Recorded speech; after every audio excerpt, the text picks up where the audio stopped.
Olá, o Trilhas da Democracia dialoga hoje sobre um tema importantíssimo para a luta política eleitoral a ser travada até outubro, que é a luta pela reeleição do presidente Lula nas eleições a serem realizadas primeiro turno dia 4, segundo turno dia 20,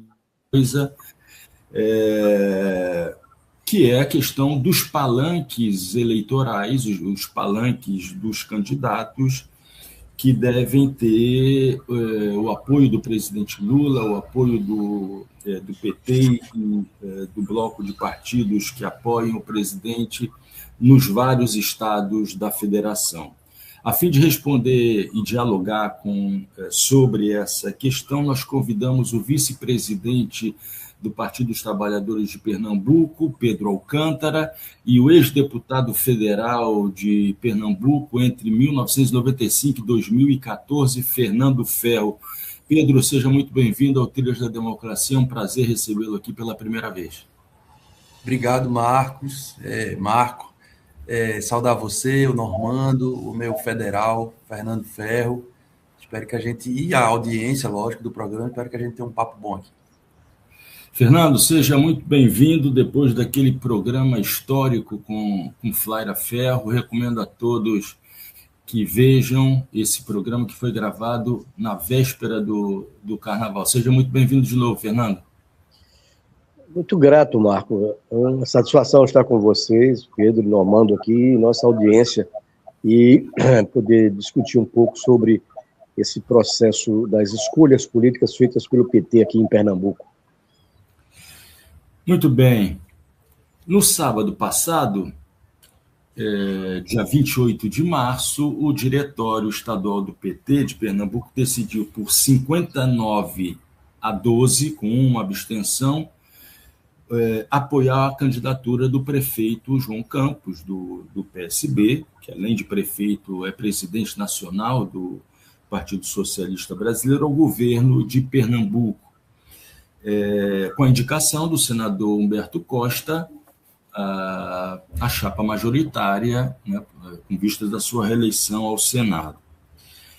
Nas matérias que circulam, é dito que esses 12 votos teriam sido favoráveis ao apoio da governadora, a reeleição da governadora Raquel Lira.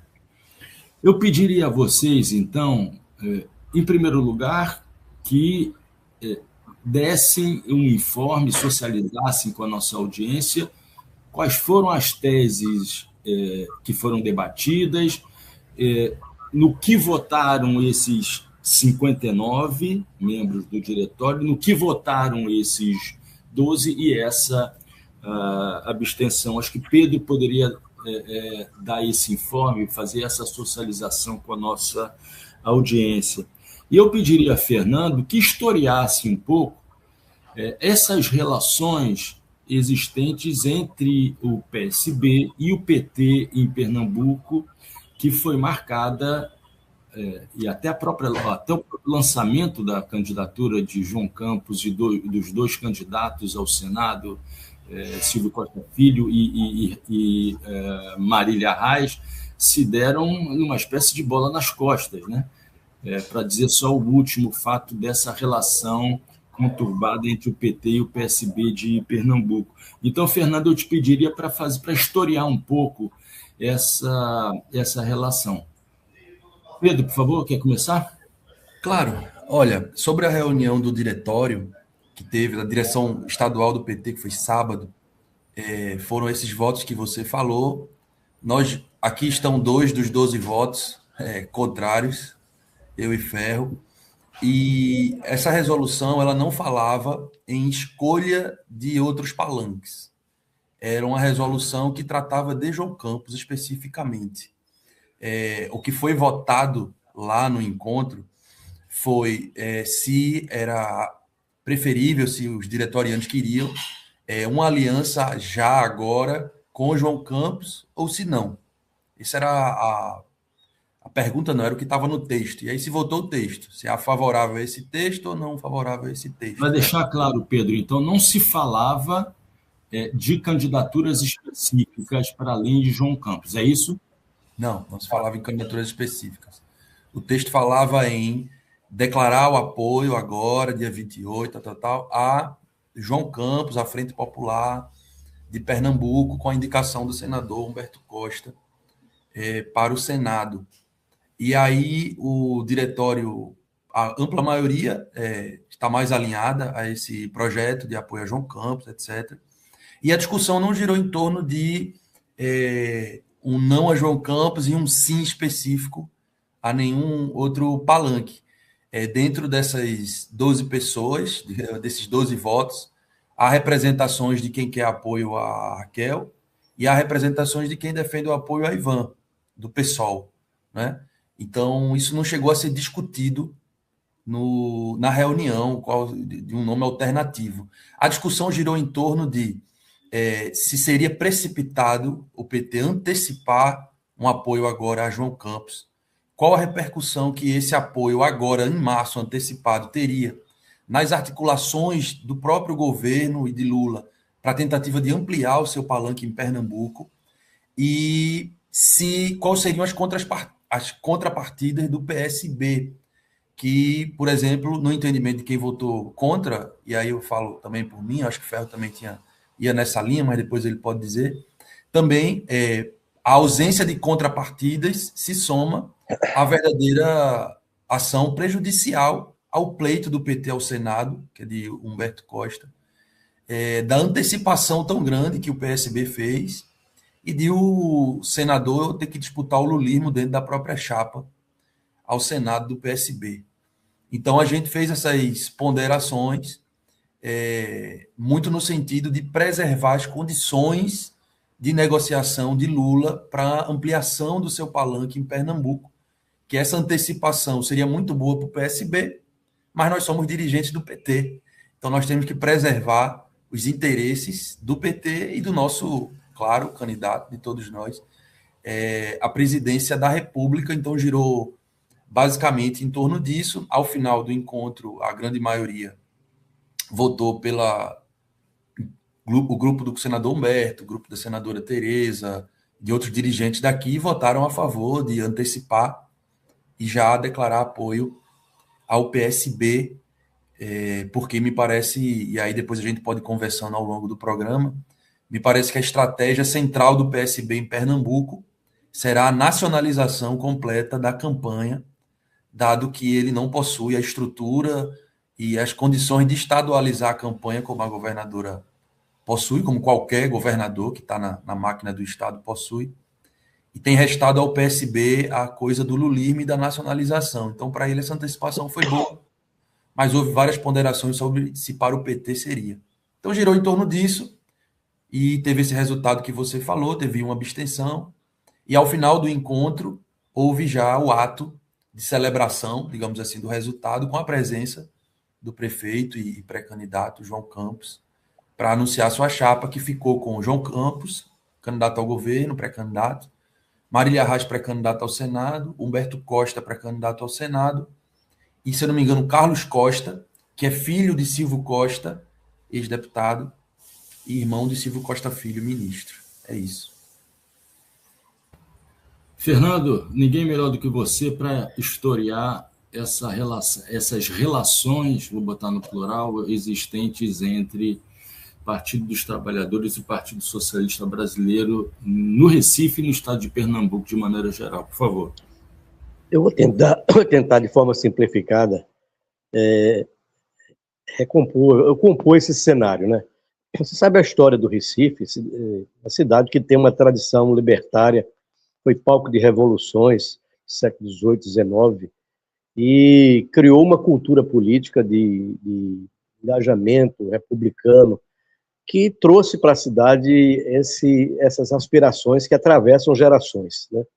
Nós tivemos, nos anos 50 e nos anos 60, a constituição da Frente do Recife, com duas figuras muito importantes, cara, Miguel Arraes e Pelópio da Silveira.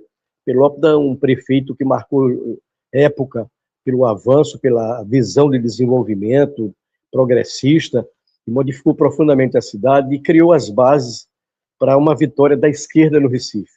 E essa configuração foi duramente atacada no golpe de 64, que hoje completa 62 anos, uma das áreas onde houve maior agressão e maior repressão foi exatamente por aqui, por conta do governo Arraes e da história de ebulição política em Pernambuco, com o movimento sindical rural, e com as ligas camponesas, né? Então, essa frente do Recife, ela criou uma cultura e consolidou um polo político progressista de esquerda que se enfrentou com a direita. Veio o tempo da ditadura com os prefeitos indicados, e quando o processo de redemocratização abriu, começou as disputas, retomar as disputas entre esse campo progressista e a direita aqui. Então, tivemos períodos depois da vitória do golpe de 64, nós tivemos os prefeitos indicados. No processo de abertura, nós tivemos a presença da mobilização da antiga Frente do Recife, agora no MDB, juntando forças políticas aí, e que terminou por recompor com a Arraes aquele cenário progressista do Estado, e Jarba Vasconcelos, que à época era aliado de Arraes, também participou desse processo, retomando a prefeitura e derrotando as candidaturas de direita. Posteriormente, houve um desencontro entre Arraes e Jarba Vasconcelos se aliou à direita aqui em Pernambuco, e com Joaquim Francisco, Roberto Magalhães, e conseguiu governar a cidade em frentes de centro-direita aqui. Nesse processo, terminou culminando com a eleição de Roberto Magalhães. E aí entra o PT em cena no ano 2000, quando o PT vence a eleição, criou um fato político novo aqui e estabeleceu um processo governamental muito dinâmico, muito rico, né? Com a figura do prefeito João Paulo, orçamento participativo, mobilização popular, e que foi extremamente rico para nós. E afirmou o PT no estado de Pernambuco, que passou a disputar as eleições municipais e o próprio governo do estado.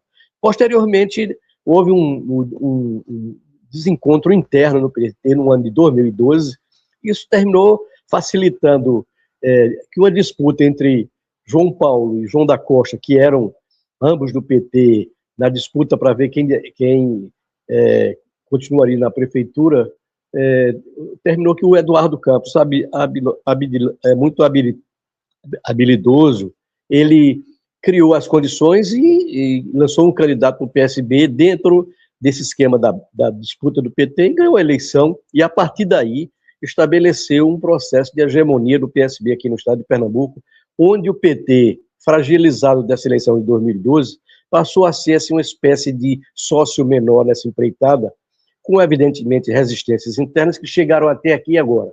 É nossa visão que esse processo de submissão ao PSB terminou por provocar esse processo agora também que nós temos aqui. A eleição passada de governador, o PT apoiou Danilo Cabral, que foi uma das figuras que se vangloriava de ter caçado Dilma, era do PSB. Nós sabemos que o PSB, antes disso, fez aquele apoio, aquela articulação com Aécio Neves, e, inclusive, na eleição de Dilma, eles foram derrotados aqui, Eduardo Campos, Aécio Neves. Dilma teve 70% dos votos no Recife e derrotou eles aqui, mesmo com a estrutura do governo do estado de Eduardo Campos. O que mostrava, evidentemente, que o PT tinha uma imagem e tinha um espaço político para entrar nessa disputa.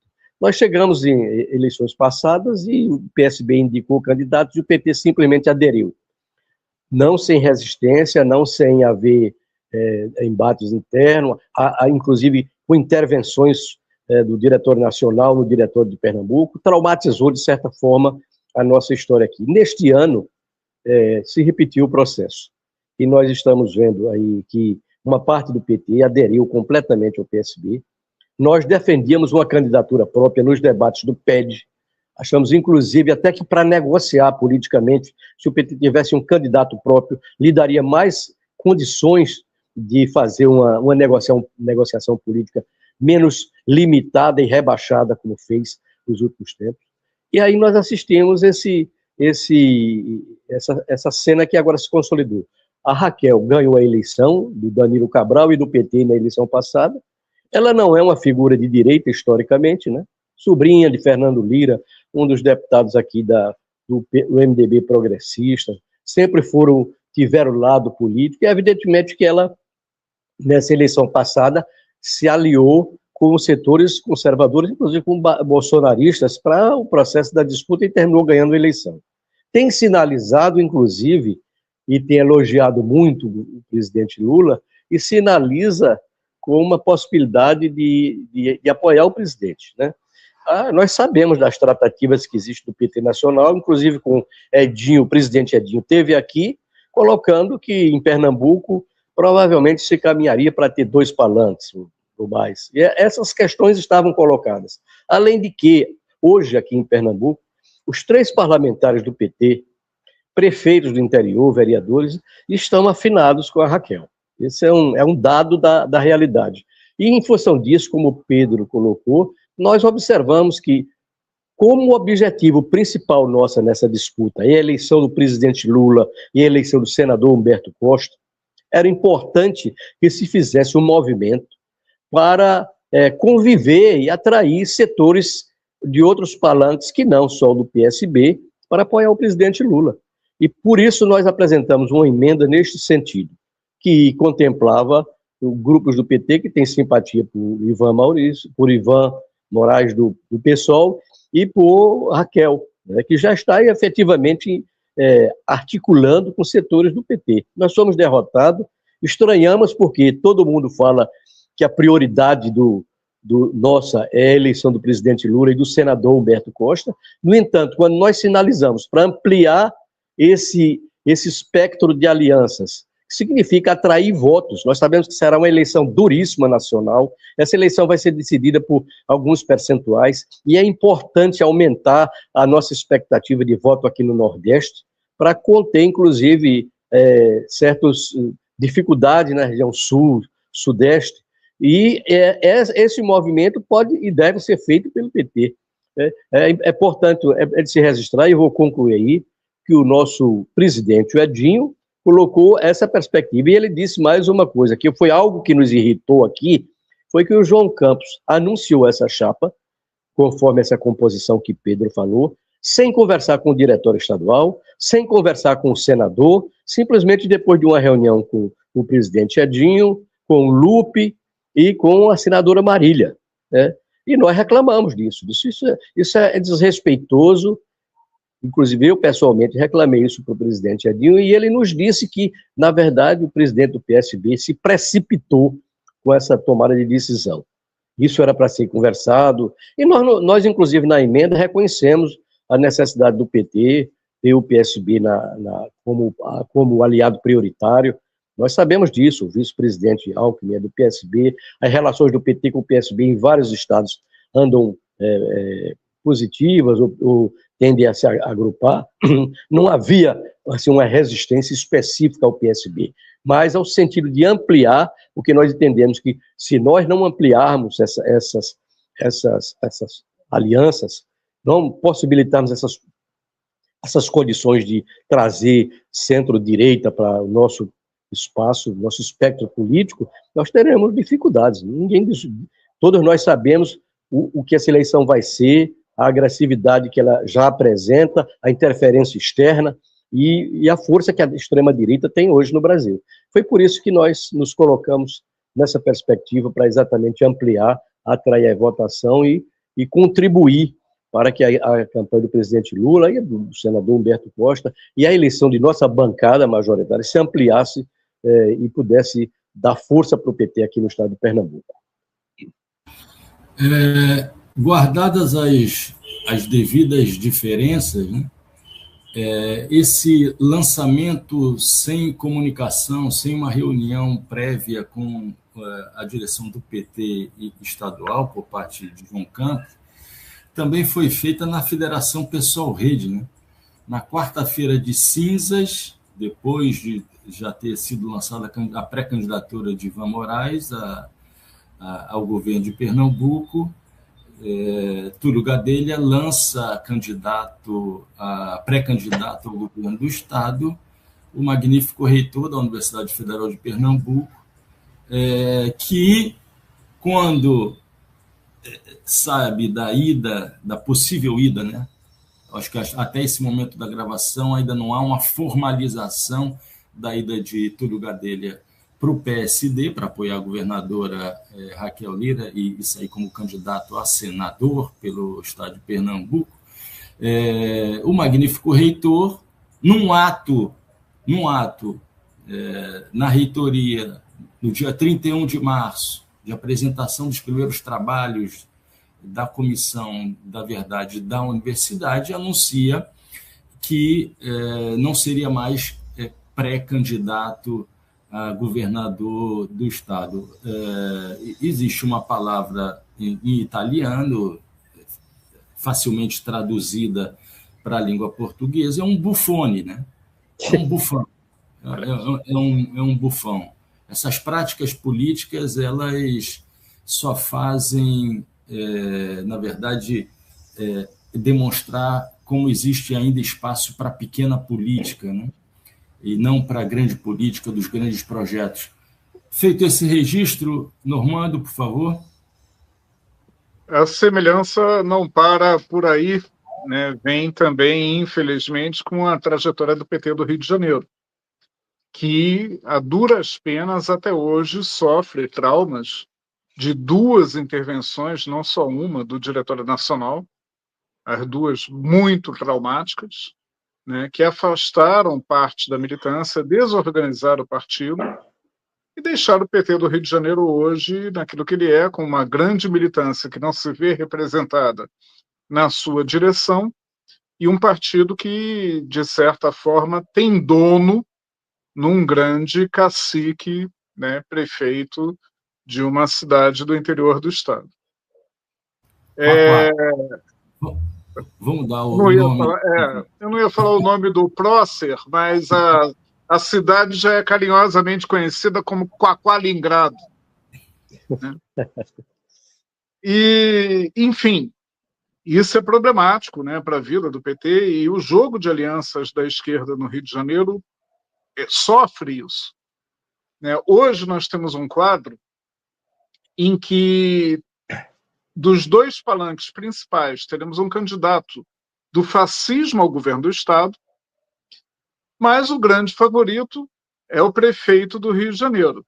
Né? E o prefeito do Rio de Janeiro, o Paes, Eduardo Paes, conta com uma aliança do PT, teve em seus 3 grandes projetos de desmatamento da atual gestão na prefeitura da cidade o apoio do PT, né, que ocupava a Secretaria de Meio Ambiente da cidade para os projetos de desmatamento, e é um apoio sem volta, porque o próprio Paes já disse, declarou de boca própria, ele como candidato favoritíssimo ao Palácio Guanabara, que haverão as chapas Paes Lula e Paes Flávio Bolsonaro.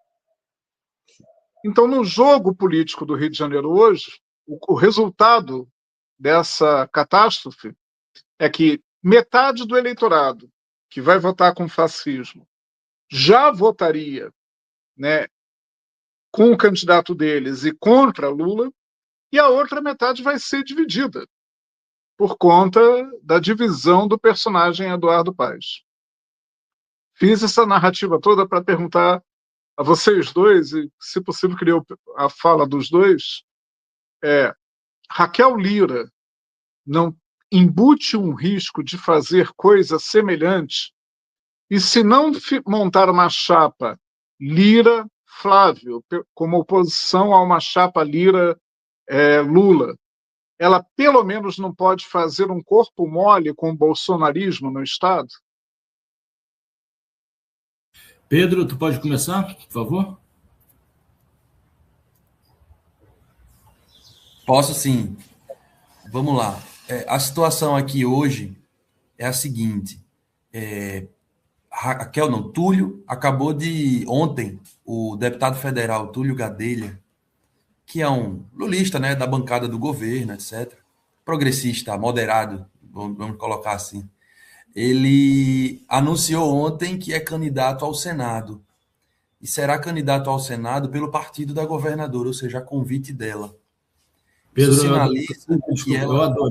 eu adorei esse eufemismo progressista moderado, mas tudo bem, vamos lá. Os eufemismos são válidos, eu também destaquei. Ele é um progressista, né? Declara apoio a Lula, vota com Lula, mas não é necessariamente um socialista, alguém de uma esquerda mais de vanguarda, né? Vamos colocar como um liberal social. Eu acho que é mais o caminho dele.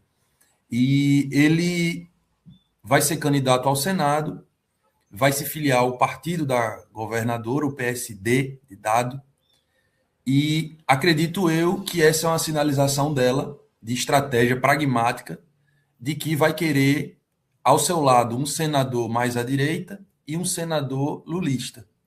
Isso sinaliza que ela vai querer fazer gestos para o lulismo, o que para o presidente Lula não é ruim, porque para o presidente Lula ele terá 2 candidatos ao Senado numa chapa e um candidato ao Senado em outra chapa, das 2 chapas mais fortes aqui em Pernambuco. O PSB tem apostado muito na nacionalização e no lulismo, né, um fervor em relação à defesa do lulismo. Então está se construindo aqui um discurso de que quem não está com João Campos está com Bolsonaro, quem não está com João Campos é bolsonarista, etc. E eu acho que essa escolha da governadora de levar Túlio prejudica um pouco essa narrativa que está tentando ser construída, porque o lulismo aqui tem 65%, 67% dos votos, e eu acho que ela vai tentar também disputar uma parcela disso.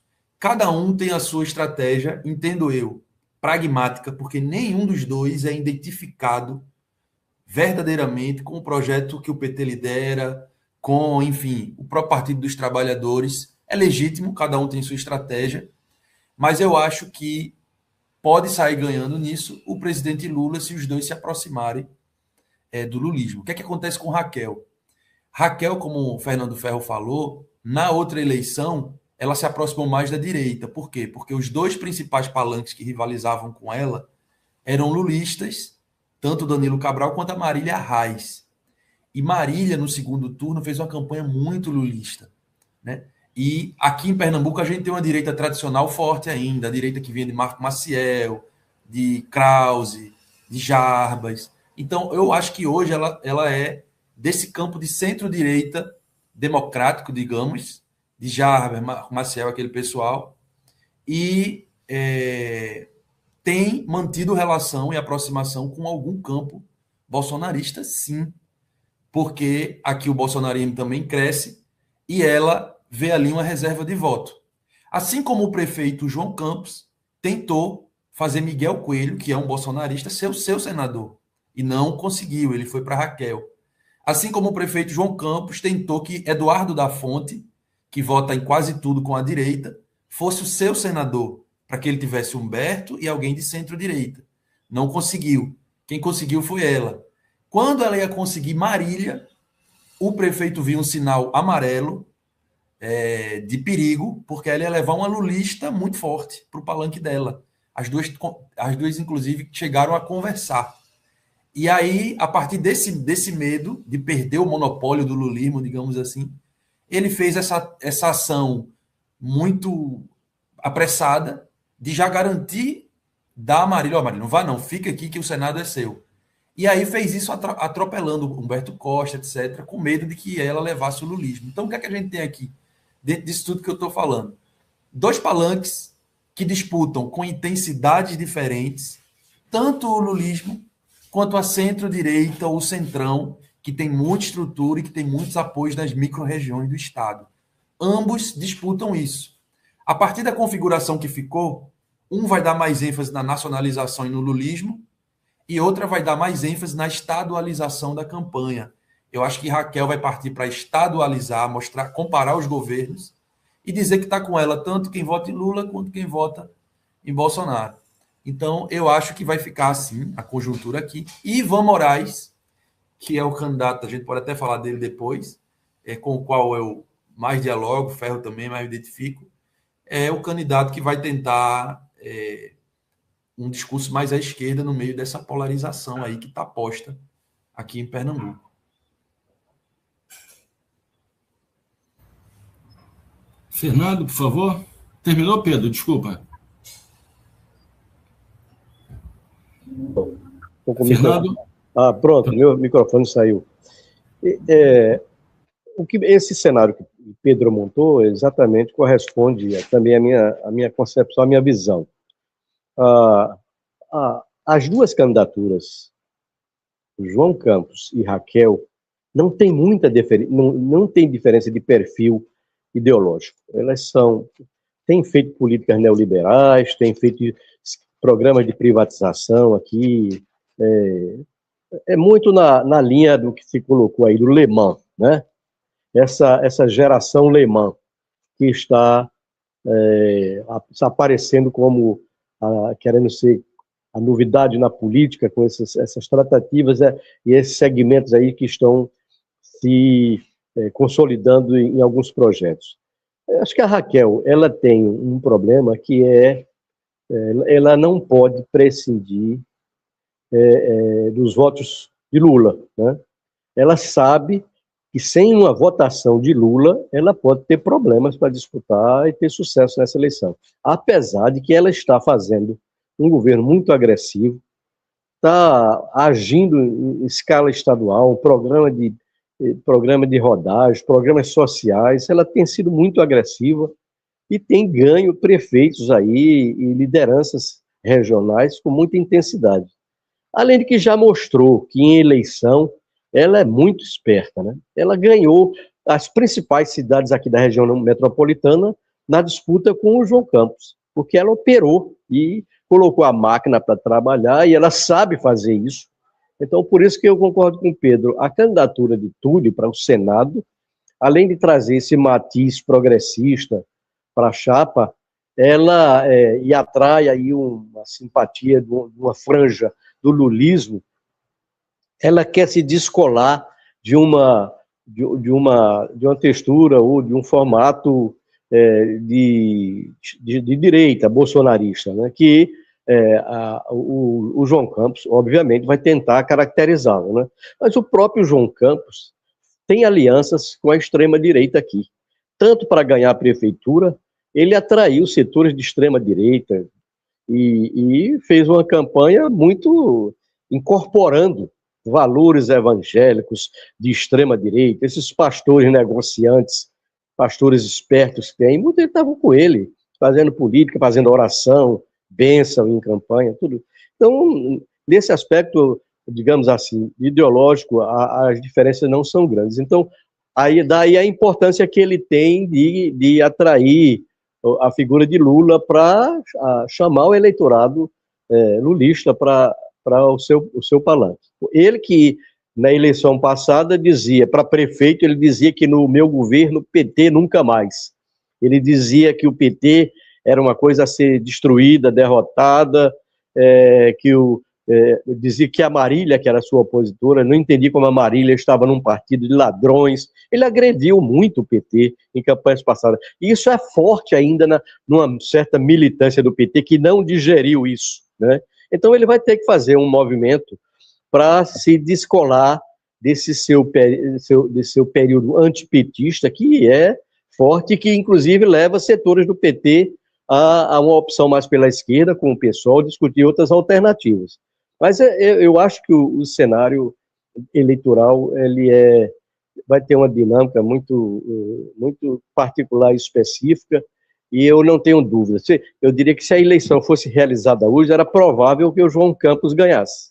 Hoje, ele tem indicativos de voto, mas a evolução da campanha do governo e a aceitação do governo Raquel, que hoje é aprovada por 60% da população, é um indicativo muito forte de que ela entra na disputa com reais condições. Então, provavelmente será uma eleição muito dura aqui no Estado, e esses componentes aí que foram trazidos vão estar na ordem do dia para temperar isso. E aí, nesse meio, nós estamos vendo esses arranjos que estão colocando aí. Vejam para vocês, por exemplo, essa chapa que foi colocada para o Senado, Humberto Costa e Marília, eu acho que é uma chapa que termina não ajudando a Humberto, né?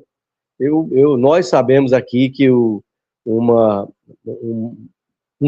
certo segmento do PT tinha Marília como uma pessoa que foi perseguida pelas suas tentativas de eleição passada, e tinha ela como uma referência pela esquerda lulista. É evidente que o movimento que ela fez há poucos dias atrás foi desastroso. Ela anunciou um dia que estaria com Raquel, e no dia seguinte apareceu na chapa com Humberto e João. Eu até, comentando aqui, me lembrei daquele personagem do filme do Agente Secreto. Tem aquela gata de duas caras. Aí me passou aquela imagem de político que toma dois focos num curtíssimo espaço de tempo, e eu acho que isso foi prejudicial para a imagem dela. Mas ela, de qualquer forma, ainda tem uma expectativa de voto, ela ainda tem, no eleitorado aqui do Estado, referências importantes para a disputa do Senado, né? É o peso do nome, né? Também, ela sabe, ela se apropria, inclusive mais do que o João Campos, da tradição do velho Arraes, que é uma figura que tem aqui em Pernambuco uma referência política histórica muito forte, muito densa, e era um quadro político de grandeza, né? Não, era um estrategista político, uma figura com formação política, com qualificação política, e a gente aqui no começo teve nossas rusgas com o velho Arraes. Depois nós vimos que ele como Brizola não eram nossos inimigos, né? E nós fizemos uma certa autocrítica, porque nós criticávamos, sempre chamava esse pessoal aí como o velho trabalhismo, populismo e tal, e não era. Nós sabemos que Arraes tinha uma visão política de fundo, geopolítica muito qualificada, era uma pessoa que tem uma formação política daqueles velhos quadros de esquerda progressista do Brasil, que não pode ser desconsiderado e que contribuiu significativamente para a cultura política progressista no Brasil, né? Eram caudilhos, mas eram nossos caudilhos, né? Eu queria falar agora sobre as eventuais brechas à esquerda. E pegando um pouco dessa analogia que está embutida na pergunta do Normando, na observação feita pelo Normando. Existe um conjunto de filiados, militantes, simpatizantes do Partido dos Trabalhadores que se situa numa área comum, para usar um termo da sociologia, da ciência política, né? Uma certa zona de interseccionalidade, né? Formada pelo PT e pelo PSOL. Como esse programa aqui não é um programa de isentões, a gente não tem compromisso aqui com imparcialidade, né? Apesar de sermos bastante objetivos, eu me situo exatamente nesse campo, né? Nessa zona de interseccionalidade PT-PSOL. Há muito tempo voto em candidatos do PT e do PSOL, né? Nas sucessivas eleições. E eu me sentiria muito confortável, eu diria, eu me sentiria contemplado se surgisse um movimento de petistas com Ivan governador, eu estou fazendo referência aqui a Ivan Moraes Filho, pré-candidato ao governo de Pernambuco pelo PSOL. E eu gostaria de recuperar, Normando já recuperou um pouco da tragédia feita no PT do Rio de Janeiro, com várias intervenções. Uma intervenção eu vivi muito de perto, que foi a intervenção nacional contra a candidatura de Vladimir Palmeira. Eu acho que aquele ali foi o marco zero dessa transformação do PT do Rio de Janeiro num ônibus sem freio, né? Diga, Normando. Verdade, Marco. Foram duas intervenções nacionais contra candidaturas do Vladimir. Exatamente. Em candidaturas diferentes, em eleições diferentes. E o Vladimir hoje está no PSB.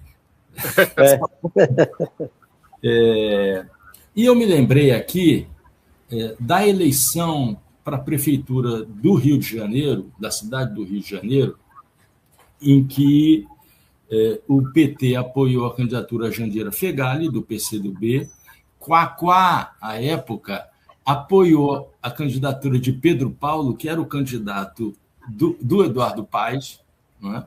Só que uma base consistente da militância do PT já embarcou na candidatura Marcelo Freixo, do PSOL à época, e hoje ele está no PSB também. Né? Esse Rio de Janeiro, hein?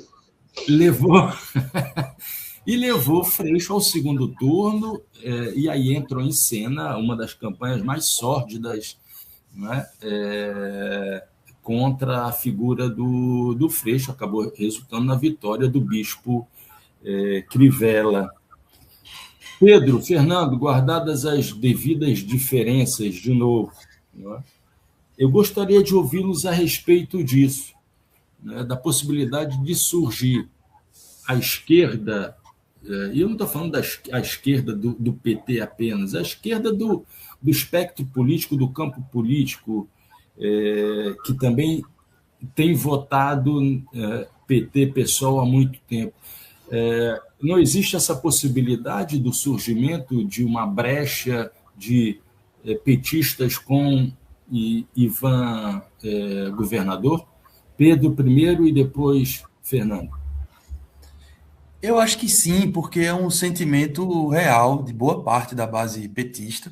Como aqui você já disse que ninguém fica em cima do muro, o meu candidato preferencial é Ivan Moraes. Evidentemente, a gente é dirigente do PT, a gente vai ter que saber as condições em que o partido vai atuar também. A gente tentou atuar nesse sentido, inclusive na reunião do diretório de sábado, para aprovar nesse texto a possibilidade, legitimamente, de que petistas apoiassem candidaturas que estão pedindo voto para o presidente Lula, mas até isso negaram, né? Foi uma coisa muito de blocar com o PSB mesmo, uma coisa meio até muito forte, né? Ou é o PSB ou nada. Mas eu sou muito simpático com a candidatura de Ivan. Eu acho que o PT aqui em Recife, em Pernambuco, tem se desconstruído o seu simbolismo, a sua trajetória política, e falo isso na imprensa, em qualquer canto, sem nenhum... muito tranquilo.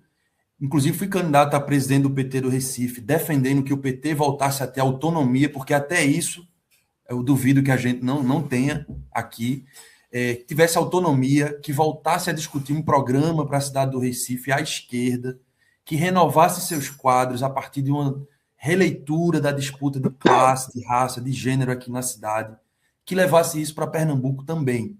Infelizmente, a condição do PT de estar o tempo todo se subordinando aos interesses eleitorais do PSB tem feito com que o partido aqui, que tem um patrimônio importante, lembre-se que o PT dirigiu a cidade do Recife, fez um governo histórico, que foi o governo de João Paulo, que saiu com mais de 80% de aprovação. Foi desse governo que surgiram, inclusive, políticas que foram depois nacionalizadas. O SAMU surgiu no governo do PT do Recife, a Academia da Cidade surgiu do governo do PT do Recife. Teve experiências muito importantes de orçamento participativo, de cuidado com as pessoas do morro, enfim. Existe inclusive o ex-prefeito João Paulo é muito popular ainda, especialmente nas áreas periféricas da cidade. Então o PT tem uma capilaridade social aqui em Pernambuco, especialmente em Recife, que tem se diluído na última década com a insistência do partido de se acoplar ao interesse eleitoral, e nisso a direção nacional também tem parte, e aí entra as similaridades, né? Ao interesse eleitoral do PSB. Só que isso aí, para encerrando minha fala, isso está chegando a um nível de cansaço da militância do PT. E não só da militância, mas da base social mais ampla, que ainda se referencia no PT para a disputa eleitoral, está criando um nível de cansaço tão grande em relação ao PSB, em relação a... Por exemplo, a gente poderia ter uma candidatura agora. A gente abriu mão de ter uma candidatura em 2024 em Recife, nem que fosse para disputar, se retirasse, mas pelo menos para acumular força. Né? O PSB negou que o PT tivesse a vice, porque se fosse um parceiro eleitoral realmente, vocês ficam com a vice-prefeitura, depois eu vou disputar o governo do Estado, fico com o governo do Estado, o PT fica com a prefeitura do Recife, mas não. É tudo para o PSB, colocou um amigo dele de escola como vice-prefeito, que agora vai assumir como prefeito, e o PT fica só para enfeitar a chapa, para dizer Lula está conosco. Eu acho que está faltando ao PT aqui, para encerrar, um movimento não só de apoio ao PSOL na candidatura, mas um movimento de resgate do que representa o PT no Recife, do que representa o PT em Pernambuco, de um PT à esquerda, de um PT protagonista. E as pessoas que estão sintonizadas com esse projeto que eu estou falando, eu tenho certeza que vão se organizar a partir da campanha de Ivan Moraes, que para mim, pessoalmente, é o único candidato do raio dos apoios a Lula, o único candidato que tem uma coerência e um discurso real sobre, tem 2 projetos aqui de privatização, de não aumento do salário dos servidores, de disputa familiar e de poder, e tem aqui um projeto de esquerda alinhado com Lula, e vamos fazer a nossa discussão. Eu acho que não só é possível, como é necessário que a parte da militância do PT que se vê interessada no resgate, não só do protagonismo do PT, mas do próprio programa de esquerda para Recife e Pernambuco, porque a esquerda aqui está no momento de refluxo. Veja que a gente não tem muitos representantes na Câmara do Recife, alguns, inclusive, estão lá, mas se calam diante das coisas que João Campos faz. A gente não tem muitos representantes em outras arenas políticas. Então, a esquerda pernambucana está no momento de refluxo. E isso tem muito a ver com o fato de o PSB ser um grande polo que acaba cooptando toda a esquerda para poder falar e monopolizar o lulismo e aplicar o seu programa de centro, às vezes até de centro-direita, e polarizar com o centro e centro-direita. Então, o que a gente tem aqui hoje é uma polarização de centro. Parece contraditório, mas 2 candidatos de centro que polarizam, e a esquerda, parte do PT, não consegue colocar um programa na rua, porque o PT está sempre aliado às elites partidárias do PT com o projeto do PSB, e o pessoal tem as dificuldades que a gente sabe que o pessoal tem de tamanho, de capilaridade, etc. Mas eu acho que, ainda assim, é preciso nessa eleição que a gente tenha isso, porque existe um fator ainda importante. Desculpe se eu estou estendendo muito essa resposta, mas tem um fator importante aqui, que é a gente está vivendo um momento de transição geracional das elites políticas de Pernambuco. A gente tinha uma elite política que era Eduardo Campos, o próprio Humberto Costa, que também que é dessa, e outras figuras, etc. E desde a eleição de 2022, como Eduardo Campos não está mais, infelizmente, o trágico acidente que ele sofreu, os grupos se fragmentaram. E aí, na eleição de 2022, a gente teve 4 candidatos ao governo fortes. Um foi mais para o bolsonarismo, outro ficou mais no centro, que foi Raquel, outro ficou na centro-esquerda. E nesse período de transição e de mudança dos grupos políticos de Pernambuco, o PT, que deveria estar disputando essa transição, se apaga. Se apaga porque vira, na prática, um satélite do PSB, que esse sim tem disputado a transição geracional e de bloco histórico que a gente vive em Pernambuco. E, infelizmente, o PT, que poderia estar vendo essa oportunidade como uma janela de se apresentar novamente ao povo pernambucano, tem o tempo todo negociado ganhos no parlamento para não disputar os sonhos, as perspectivas e os horizontes da sociedade de Pernambuco. Eu e Ferro, eu fui candidato a presidente do PT de Recife, Ferro do Estado. Fizemos essa provocação no PED, estamos fazendo essa provocação no partido, que a gente quer esse tipo de PT. E acho que essas pessoas vão ter a oportunidade, na campanha de Ivan, expressar essa opinião política, que me parece que é uma conjuntura parecida com a do Rio, né? E que a gente aqui não pode arrastar por muito tempo, senão, na minha avaliação, é o fim do PT. Inclusive, se o PT não disputar 2028 da Prefeitura do Recife, aos poucos vai se acabando aqui. Certo? Desculpe o apocalíptico, mas é isso. Não, perfeito, Pedro. Fernando, rapidamente, eu gostaria que você também falasse sobre esse tema, mas qual foi o posicionamento dos candidatos a deputado estadual, os atuais deputados estaduais da bancada do PT, Rosa Amorim, João Paulo, Dani Portela agora e Doriel? São esses 4 que formam a bancada estadual do PT. Qual foi o posicionamento dos deputados, que tem pessoas para usar a tipologia feita pelo Pedro, né? Tem gente da antiga geração e da nova geração? Sim. A Dani Portela, ela entrou recentemente no PT, veio do PSOL. Sim, e sim. Ela entrou já apoiando do Trilha da Democracia. Ela entrou já apoiando João Campos, né? E os outros deputados, Doriel, a Rosa Amorim e o João Paulo, não compareceram ao encontro estadual e não emitiram opinião. Mas eu acho que a ausência fala por si.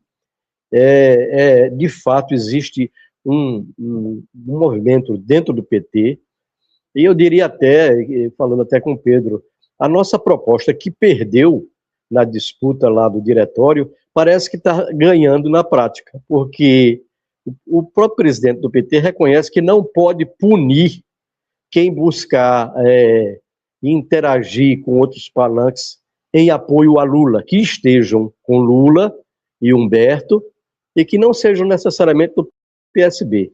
Veja bem, em relação à candidatura de Ivan, eu acho que é uma marcação de posição importante, e eu acho que ele tem toda a legitimidade para fazer isso. Eu, por ter participado da direção estadual, por ter votado, no momento, eu não tenho como dizer que vou fazer campanha para palanques fora da decisão do PT, né?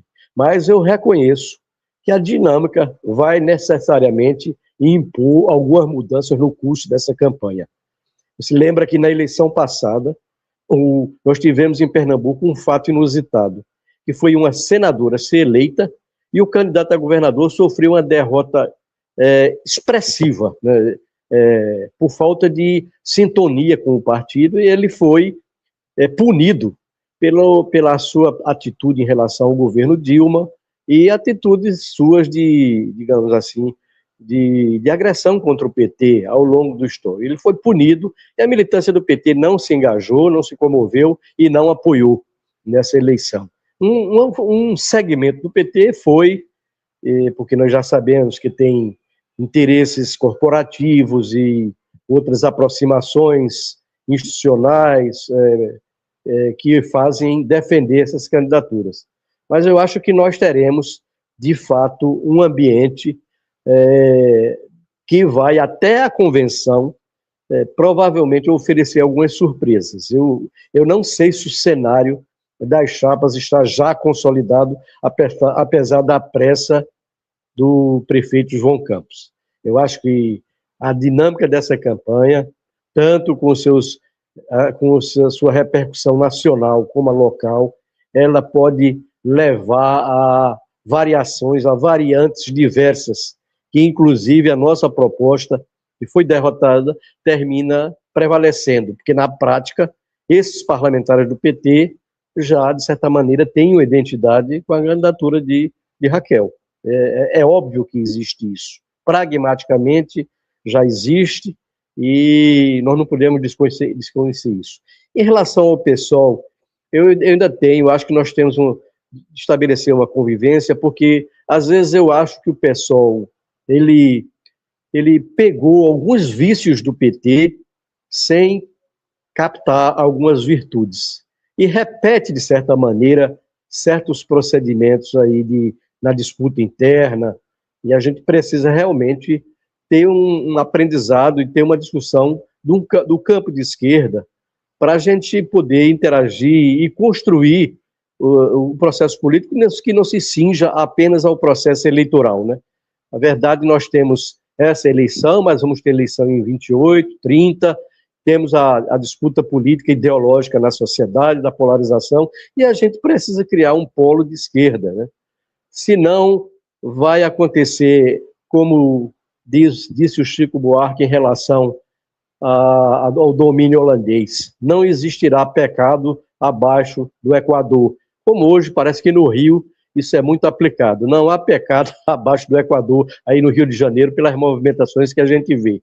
Mas é preciso a gente acreditar num projeto político, é preciso que a gente tenha interação, conversas, dialogue, debata e, principalmente, leve à opinião pública, ao povo, esse programa, essas preocupações, politizando a sociedade para o enfrentamento que nós vamos fazer. A extrema-direita tem sido muito capaz, porque está se articulando orgânica, ideológica e programaticamente, enquanto nós da esquerda estamos aí com dificuldades, né? No PT, alguns setores do PT não falam mais a palavra socialismo porque acham que isso é uma heresia, né?